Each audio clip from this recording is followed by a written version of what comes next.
ജില്ലയിൽ നഗരങ്ങളും പരിസരങ്ങളും കേന്ദ്രീകരിച്ച് രാത്രികളിൽ ബൈക്കുകൾ മോഷണം നടത്തിയ കേസുകളിൽ 3 പേർ പെരിന്തൽമണ്ണ പോലീസിന്റെ പിടിയിൽ. വേങ്ങര ഊരകം സ്വദേശികളായ 18-കാരനായ പന്നിയത്ത് പറമ്പ് വീട്ടിൽ ഷംനാഫ്, 19-കാരനായ കുറ്റിപ്പുറം വീട്ടിൽ ഷാജി കൈലാസ്, 19-കാരൻ താഴത്ത് വീട്ടിൽ അബു താഹിർ എന്നിവരെയാണ് അറസ്റ്റ് ചെയ്തത്. കഴിഞ്ഞ 27-ന് രാത്രിയിൽ പെരിന്തൽമണ്ണ മൂസക്കുട്ടി ബസ് സ്റ്റാൻഡിന് സമീപത്തുള്ള കെട്ടിടത്തിൽ പാർക്ക് ചെയ്തിരുന്ന കൊണ്ടോട്ടി സ്വദേശിയായ വിദ്യാർത്ഥിയുടെ യമഹ R1 ബൈക്കും 2-ാം തീയതി പുനിയാകുർശി ബൈപ്പാസിൽ വീടിന് സമീപം പാർക്ക് ചെയ്തിരുന്ന യമഹ R1 ബൈക്കും മോഷണം പോയിരുന്നു.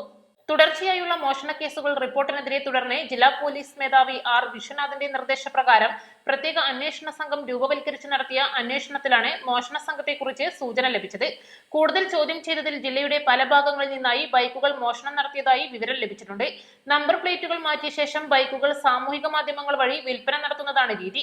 ഷാജി കൈലാസിന്റെ പേരിൽ തൃശൂർ, തൃത്താല, താനൂർ എന്നിവിടങ്ങളിൽ ബൈക്ക് മോഷണ കേസുകളുണ്ട്. അടുത്തിടെ ജയിലിൽ നിന്ന് ജാമ്യത്തിൽ ഇറങ്ങിയതാണ്.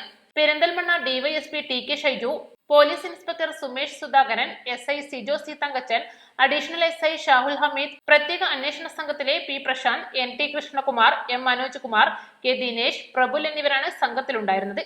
East live, Perinthalmanna.